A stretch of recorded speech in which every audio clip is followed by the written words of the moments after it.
안녕하세요. 들으면 들을수록 행복한 부자가 되는 채널 책속을루비다. 오늘은 와이즈베리에서 출판한 마이클 샌델의 돈으로 살 수 없는 것들, 무엇이 가치를 결정하는가. 이 제목을 들으면 여러분 마음속에 짠 하고 팝업되는 몇 가지 생각들이 있을 것 같은데요.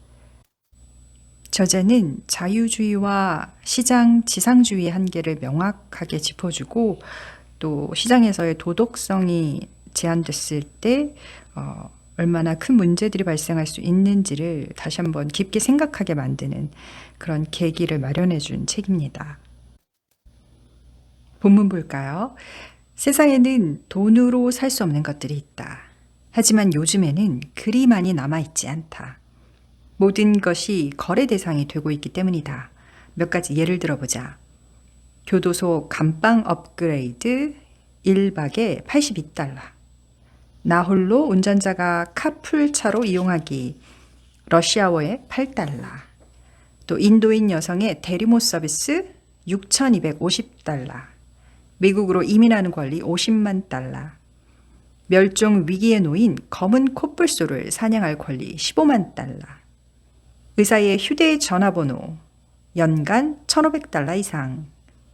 대기에 탄소를 배출할 권리 1톤에 13유로. 자녀의 명문대 입학허가 가격 미정. 우리가 모든 것을 사고 팔 수 있는 사회를 향해 나아가고 있다는 사실을 걱정하는 이유는 무엇일까? 두 가지 이유를 생각해 볼 수 있다. 바로 불평등과 부패다. 우선 불평등에 관해 생각해 보자. 모든 것이 거래 대상인 사회에서 생활하기란 재산이 넉넉하지 않은 사람에게는 더욱 힘들다. 따라서 돈으로 살 수 있는 대상이 많아질수록 우리가 부유한지 가난한지가 더욱 중요해진다. 부유함이 지닌 유일한 장점이 요트나 스포츠카를 사고 환상적인 휴가를 즐길 수 있는 능력을 갖추는 것이라면 수입과 부의 불평등은 그다지 중요한 문제가 아닐 것이다. 하지만 정치적 영향력, 좋은 의학 치료, 범죄의 온상이 아닌 안전한 이웃에 자리한 주택, 학력 저하를 보이는 학교가 아닌 엘리트 입학학교 등을 포함해서 돈으로 살 수 있는 대상이 점차 많아지면서 수입과 부의 분배가 점점 커다란 문제로 떠오르고 있다. 좋은 것이라면 무엇이든 사고 파는 세상에서는 돈이 모든 차별의 근원이 되기 때문이다. 두 번째 이유는 불평등과 공정성이 아니라 시장의 부패 성향에 관한 것이다. 삶 속에서 나타나는 좋은 것에 가격을 매기는 행위는 그것을 오염시킬 수 있다. 시장이 단순히 재화를 분배하는 역할에만 머물지 않고 교환되는 재화에 대해 어떤 태도를 드러내면서 부추기기 때문이다. 아이들에게 돈을 주어 책을 읽게 하는 행위는 아이들을 독서에 힘쓰게 만들지는 모르나 독서를 내재적 만족의 원천이 아니라 일종의 노동으로 여기도록 한다. 대학의 입학 허가를 경매에 붙여 최고 입찰자에게 파는 행위는 대학 재정에 보탬이 될지는 모르나 대학의 품위와 대학 입학의 가치를 해칠 수 있다. 자국의 전쟁에 외국인 용병을 투입하는 행위는 자국민의 생명을 구할지는 모르나 시민 정신의 의미를 퇴색시킨다. 경제학자들은 시장은 교환되는 재화에 영향을 미치지 못한다고 생각하는 경우가 많다. 하지만 이것은 사실이 아니다. 시장은 흔적을 남긴다. 돈으로 살 수 있는 것과 살 수 없는 것이 무엇인지 결정하기 위해서는 사회적 삶과 시민생활을 구성하는 다양한 영역을 어떤 가치로 지배해야 하는지 판단해야 할 것이다. 내가 제안하고 싶은 대답을 미리 정리하자면 이렇다. 특정 재화를 사고 팔아도 무방하다고 결정할 때 우리는 최소한 은연중이라도 그것을 상품으로, 즉 이윤을 추구하고 사용하기 위한 도구로서 다루는 것이 적절하다고 판단한 것이다. 하지만 이러한 방식으로 모든 재화의 가치를 적절하게 평가할 수는 없다. 가장 분명한 예로 인간을 들 수 있다. 노예제도는 인간을 경매에서 사고 팔 수 있는 상품으로 다루었기 때문에 끔찍했다. 이는 적절한 방식으로 인간의 가치를 인정하지 않는 태도다. 다시 말해 인간을 존엄하고 존중받을 가치가 있는 존재로 인정하지 않고 이익을 얻기 위한 도구와 사용 대상으로 여긴 것이다. 삶 속에 나타나는 좋은 것은 상품화되면 변질되거나 저평가된다. 시장에 속한 영역이 무엇인지, 시장과 거리를 두어야 할 영역이 무엇인지 판단하려면 해당 재화, 즉 건강, 교육, 가정생활, 자연, 예술, 시민의 의무와 같은 재화의 가치를 평가하는 방법을 결정해야 한다. 사례별로 이러한 재화의 도덕적 의미와 재화 가치의 적절한 평가 방법에 관해 토론을 벌여야 한다. 시장 지상주의 시대에는 이러한 토론이 이루어지지 않았다. 그 결과 이러한 문제를 제대로 인식하지 못하는 사이에 그렇게 하겠다고 결정하지도 않은 채 우리는 시장 경제를 가진 시대에서 시장 사회를 이룬 시대로 휩쓸려 왔다. 두 개념의 차이는 이렇다. 시장 경제는 생산 활동을 조직하는 소중하고 효과적인 도구다. 이에 반해서 시장 사회는 시장 가치가 인간의 모든 영역에 스며들어간 일종의 생활 방식이다. 시장 사회에서는 시장의 이미지에 따라 사회 관계가 형성된다. 벌금 대 요금. 벌금과 요금의 차이는 무엇일까? 둘의 차이를 깊이 생각해 볼 필요가 있다. 벌금은 도덕적으로 승인받지 못한 행동에 대한 비용인데 비해 요금은 도덕적 판단이 배제된 단순한 가격일 뿐이다. 쓰레기 투기로 벌금을 부과받았다면 쓰레기를 버리는 행위는 잘못이라는 뜻이다. 그랜드 캐니언에 맥주캔을 버리면 단순히 청소 비용만 지불하면 되는 것이 아니다. 이는 우리가 사회 구성원으로서 자제해야 하는 나쁜 행동임을 의미한다. 그랜드 캐니언에 쓰레기를 버릴 때 부과되는 벌금이 $100이고 어떤 부자 등산객이 빈 깡통을 계속 들고 공원 밖으로 나가는 수고를 아낀 대가로 그 정도 비용은 낼만하다고 생각했다고 가정하자. 그는 벌금을 요금으로 생각해서 맥주캔을 그랜드 캐니언에 던져버린다. 그 부자가 돈을 냈다 하더라도 우리는 그가 잘못된 행동을 했다고 생각한다. 그랜드 캐니언을 값비싼 쓰레기통으로 취급함으로써 그랜드 캐니언의 가치를 적절한 방식으로 존중하지 않았기 때문이다. 시장은 어떻게 도덕을 밀어내는가? 돈으로 사면 안 되는 것이 있을까? 그렇다면 어떤 재화와 활동은 사고팔기에 적당하고 어떤 것은 그렇지 못한지 어떻게 판단할 수 있을까? 대부분의 사람들은 돈으로 살 수 없는 것이 있다고 대답한다. 우정을 생각해보자. 친구가 지금보다 많았으면 좋겠다고 가정해보자. 그렇다면 친구 몇 명을 사겠는가? 아닐 것이다. 잠시만 생각해보면 그런 방법이 통하지 않는다는 것을 알 수 있다. 고용된 친구는 진짜 친구와 같을 수 없다. 집을 비운 동안 우편물을 보관해주거나 위급할 때 자녀를 돌봐주고 심리치료사라면 자신의 푸념을 들어주고 동정어린 충고를 해주는 등 일반적으로 친구가 하는 일을 해달라고 하는 사람을 고용할 수는 있다. 돈으로 이러한 서비스를 살 수 있을지 몰라도 실제로 친구를 살 수는 없다. 어쨌거나 돈으로 사는 우정은 사라지거나 변질된다. 노벨상을 생각해보자. 노벨상을 받고 싶은 마음이 간절하지만 정상적으로 받을 수 없다고 가정해보자. 그렇다면 노벨상을 사야겠다는 생각이 들지도 모른다. 설사 매년 노벨상 하나를 경매로 판매한다 하더라도 이렇게 돈을 주고 산 상은 진짜 노벨상과 같지 않다. 시장 교환은 노벨상을 가치 있게 만드는 선을 변질시킬 것이다. 노벨상은 명화로운 재화이기 때문이다. 이를 사는 행위는 상에서 얻으려는 선을 회방한다. 노벨상이 거래되었다는 말이 나오기가 무섭게 수상자는 더 이상 명예를 인정받지 못할 것이다. 돈으로 살 수 있지만 사면 안 되는 대상이 있을까? 법 경제학 운동을 주도하는 리처드 포스너 판사는 몇 년 전 입양할 아이를 시장을 활용하여 분배하자고 제안했다. 그는 좀 더 바람직한 입양 조건을 갖춘 아이들의 가격이 다른 아이보다 비싸리라는 점을 인정했다.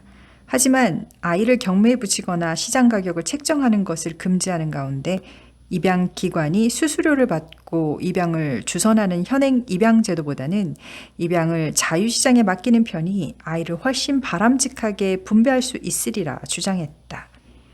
많은 사람들이 포스너의 의견에 반대하면서 시장이 아무리 효율적이라도 아이들을 사고 팔아서는 안 된다고 강조했다. 자세히 검토하면 이와 같은 논쟁에서 눈에 띄는 특징을 찾아볼 수 있다. 신장 거래나 혹은 아이 거래 시장은 구매자가 획득하려는 재화를 변절시키지는 않는다. 이러한 맥락에서 아이를 사는 행위는 친구나 노벨상을 사는 행위와는 다르다. 아이 입양 시장이 있다면 시세에 따라 가격을 지불한 사람들은 자신이 원하는 재화, 즉 아이를 획득할 것이다. 이러한 시장이 도덕적으로 거부할 만한지의 여부는 더 생각해 보아야 할 문제이다. 언뜻 보기에는 친구와 노벨상처럼 돈으로 살 수 없는 재화와 신장과 아이처럼 돈으로 살 수는 있지만 그래서는 안 된다는 논란이 생기는 재화가 명확하게 구분된다. 하지만 이러한 구분은 처음 언뜻 생각할 때보다 명확하지 않다. 좀 더 면밀하게 살펴보면 금전적 거래가 구입한 재화를 명백히 퇴색시키는 경우와 거래가 이루어지긴 하지만 결과적으로 재화를 변절시키고 그 가치를 부패시키거나 저하시키는 논란의 여지가 많은 경우 사이의 연관성을 찾을 수 있을 것이다. 핵 폐기장. 스위스는 방사능 핵 폐기물을 저장할 장소를 찾으려고 수년간 노력해왔다. 국가가 원자력에 크게 의존하고 있는데도 자신이 거주하는 지역 한가운데 핵 폐기장이 들어서는 것을 원하는 지역사회는 거의 없었기 때문이다. 핵 폐기장 후보지 가운데 스위스 중부에 있는 인구 2,100명의 볼펜시셴이라는 작은 산악마을이 거론되었다. 1993년 핵 폐기장 건립 장소를 놓고 국민투표가 실시되기 직전에 일부 경제학자들이 마을 주민을 상대로 조사를 실시하여 만약 스위스 의회가 자신들의 마을에 핵 폐기장을 건립하겠다고 결의하는 경우에 이를 받아들이겠다고 투표할지 물었다. 거주지 주변에 핵 폐기장이 들어선다는 것은 바람직하지 않다는 견해가 많았지만 근소한 차이로 거주민의 과반수인 51%가 받아들이겠다고 답했다. 마을 사람들의 시민적 의무감이 핵 폐기장 유치로 발생할 수 있는 위험성에 대한 우려를 누른 것이다. 여기에 경제학자들은 감미료를 제시했다. 의회가 당신이 속한 지역사회에 핵 폐기장을 건립하겠다고 발의하고 각 주민에게 매년 보상금을 지불하겠다는 제안을 했다고 가정하자. 그렇다면 그 안건에 찬성하겠는가? 결과는 어떻게 되었을까? 지지율은 오히려 떨어졌다. 재정적 유인책을 추가하자 핵 폐기장 건립에 찬성하는 비율은 51%에서 25%로 절반가량 떨어진 것이다. 보상금을 지불하겠다는 제안이 핵 폐기장 건립을 자발적으로 받아들이겠다는 주민의 의지를 실제로 약화시킨 것이다. 보상금 인상 제한도 효과가 없었다. 경제학자들이 보상금 액수를 높였지만 결과는 바뀌지 않았다. 평균 월 수입을 훌쩍 넘는 1인당 8,700달러를 매년 보상금으로 지급하겠다는 제안을 받았을 때도 마을 주민들의 결정은 흔들리지 않았다. 그렇다면 스위스 마을에는 무슨 일이 일어난 것일까? 보상금을 받을 때보다 받지 않을 때 핵폐기장 유치를 받아들이는 사람이 많은 이유는 무엇일까? 일반적인 경제 분석에 따르면 보상금을 지급하면 부담을 기꺼이 수용하려는 경향이 줄어들지 않고 오히려 늘어나야 한다. 하지만 연구를 수행했던 두 경제학자 브루노 프레이와 펠릭스 오베르홀저기는 공공선에 헌신하는 태도를 포함한 도덕적 사고 때문에 가격 효과는 흔들릴 수 있다고 지적한다. 다수의 마을 사람들에게 핵 폐기장을 자발적으로 받아들이겠다는 태도는 공공정신, 즉 국가 전체가 핵 에너지에 의존하고 있으며 핵 폐기물이 어딘가에는 묻혀야 한다는 인식을 반영한 것이다. 마을 주민들은 만약 자신들이 속한 지역사회가 가장 안전한 저장 장소라면 그 부담을 기꺼이 감당할 의지가 있었다. 이렇듯 시민의 의무를 다하겠다는 분위기에서 마을 주민에게 보상금을 지급하겠다는 제의는 찬성표를 얻기 위한 뇌물처럼 느껴졌다. 실제로 금전적 제안을 거절했던 주민의 83%는 자신들은 뇌물에 매수당하지 않는다고 설명했다. 훌륭한 스위스 시민들은 사적으로 이익을 제공하겠다는 제의가 들어오면서 시민의 문제를 금전 문제로 인식하기 시작했다. 시장 규범이 침입하면서 시민의 의무의식을 밀어냈던 것이다.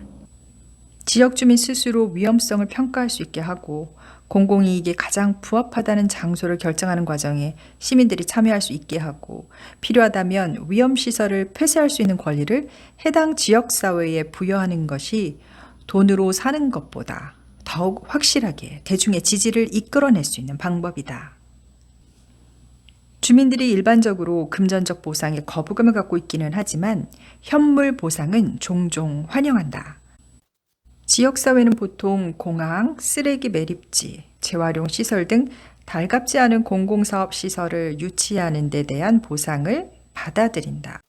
하지만 연구 결과에 따르면 현금보다 공공재 형식을 띤 보상을 더욱 쉽게 받아들이는 경향이 있다. 사람들은 공원, 도서관, 학교시설 개선, 시민문화회관, 산책로나 자전거 도로 같은 형태의 보상을 금전적 지급보다 훨씬 기꺼이 수용한다. 공공재는 폐기물 처리장 유치 결정으로 시민이 져야 하는 부담과 희생을 인정한다는 표시이기 때문이다. 거주지의 활주로나 쓰레기 매립지를 받아들이는 대가로 주민에게 지불하는 보상금은 자칫 지역사회의 훼손을 묵인하는 데 대한 뇌물로 비칠 수 있다. 하지만 새로 건립한 도서관, 놀이터, 학교 등은 공동체를 강화하고 공공정신을 존중함으로써 시민의 희생을 동일한 가치로 보상한다. 스카이박스와 상업주의가 침투했다고 해서 모든 것이 파괴되지는 않는다. KFC 로고가 새겨진 소화전은 여전히 불길을 사로잡을 물을 제공한다. 할리우드 영화 광고로 도배한 지하철 차량을 타도 여전히 저녁 식사 시간에 맞춰 귀가할 수 있다. 하지만 어떤 대상이든 기업의 로고를 새기면 의미가 바뀐다. 시장은 흔적을 남기기 때문이다. 간접 광고는 책의 품위를 변절시키고 저자와 독자의 관계를 타락시킨다. 신체에 새기는 문신 광고는 그 대가로 돈을 받는 사람을 사물화하고 품위를 떨어뜨린다. 교실에 침투한 상업주의는 학교의 교육적 목적을 훼손한다. 물론 이러한 판단에 이의가 있을 수 있다는 것은 인정한다. 사람들은 저마다 책, 신체, 학교의 의미, 이들에 대한 가치 부여 방식을 놓고 의견을 달리할 수 있다. 실제로 가정생활, 우정, 출산, 건강, 교육, 자연, 예술, 시민정신, 스포츠 등 시장이 침입해온 많은 영역에 어떤 규범이 합당한지를 놓고 서로 의견이 다르다. 또한 사망 가능성에 관해 주장하는 방식에도 차이가 난다. 하지만 내가 말하려는 요점은 시장과 상업이 재화의 성질을 바꾸는 상황을 목격했다면 시장에 속한 영역은 무엇이고 시장에 속하지 않은 영역은 무엇인지 의문을 던져야 한다는 것이다. 그리고 재화의 의미와 목적, 재화를 지배해야 하는 가치를 놓고 깊이 사고하지 않고서는 이러한 질문에 대답할 수 없다. 그러다 보면 불가피하게 좋은 삶에 상충되는 개념에 관해 깊이 생각하기 마련이다. 이는 우리가 가끔은 발을 들여놓기를 두려워하는 영역이다. 우리는 반대에 부딪힐까봐 두려워서 자신의 도덕적, 정신적 확신을 공공의 장에 내놓이기를 주저한다. 하지만 이러한 문제에 맞서지 않고 뒷걸음질 친다고 해서 문제가 미해결 상태로 머물러 있지는 않는다. 그렇게 함으로써 우리는 시장이 우리 대신 결정을 내리도록 허용하게 되는 셈이다. 이것이 바로 지난 30년 동안 우리가 얻은 교훈이다. 시장 지상주의 시대는 공공 담론의 도덕적, 정신적 실체가 상당히 부족했던 시대와 일치한다. 시장을 제자리에 놓을 수 있는 유일한 희망은 우리가 소중하게 생각하는 사회의 관행과 재화의 의미에 관해 솔직하게 공개적으로 숙고하는 것이다. 이런저런 재화의 의미에 관해 논쟁한 것을 넘어 좀 더 큰 의문을 던져야 한다. 우리는 어떤 사회에서 살고 싶은가? 명명권과 시정 마케팅이 우리가 살아가는 세상을 점유하면서 공적 성격을 약화시킨다. 상업화는 특정 재화를 훼손할 뿐 아니라 공통성을 잠식한다. 돈으로 살 수 있는 대상이 많아질수록 각계각층 사람들이 서로 마주칠 기회는 줄어든다. 야구 경기장에서 스카이박스를 올려다보면서 혹은 스카이박스 안에서 내려다보면서 이러한 현상을 목격한다. 과거의 야구 경기장에서 여러 계층의 사람들이 한데 섞여 응원했던 경험이 사라지고 있는 현상은 스카이박스를 올려다보는 사람뿐 아니라 그곳에서 내려다보는 사람들에게도 상실이다. 사회 전반에 걸쳐서도 비슷한 현상이 일어나고 있다. 불평등이 점차 심화되면서 모든 것이 시장의 지배를 받는 현상은 부유한 사람과 그렇지 못한 사람들의 삶이 점차 분리되고 있다는 것을 의미한다. 우리는 서로 다른 장소에서 살고 일하고 쇼핑하며 논다. 우리 아이들은 서로 다른 학교에 다닌다. 우리는 이러한 현상을 가리켜 스카이박스화라고 말할 수 있을지 모르겠다. 이는 민주주의에 좋지 않으며 만족스러운 생활 방식도 아니다. 민주주의는 완벽한 평등을 필요로 하지는 않지만 시민에게 공동체적 생활을 공유할 것을 요구한다. 그러려면 배경, 사회적 위치, 태도, 신념이 서로 다른 사람들이 매일 생활하며 서로 마주하고 부딪히는 것이 중요하다. 그래야 서로의 차이를 견뎌내고 이를 놓고 협상하고 공공선에 관심을 쏟는 법을 배울 수 있다. 따라서 결국 시장의 문제는 사실상 우리가 어떻게 함께 살아가고 싶은가에 관한 문제이다. 모든 것을 사고 팔 수 있는 사회에서 살고 싶은가? 시장에서 거래되지 않고 돈으로도 살 수 없는 도덕적, 시민적 재화는 존재하는가? 재화의 교환 과정에서 우리가 우리의 목소리를 적극적으로 반영하지 않는다면 시장을 관장하는 것이 아니라 시장에 잠식되는 현상에 대해서 너무 잘 말씀해 주시고 계신 것 같아요. 결국 경제도 인간의 도덕적 가치를 부여받았을 때 그 순기능을 다하는 것이 아닌가 합니다. 오늘도 이한권의 멋진 책으로 여러분의 삶을 이루고 누비고 즐기세요.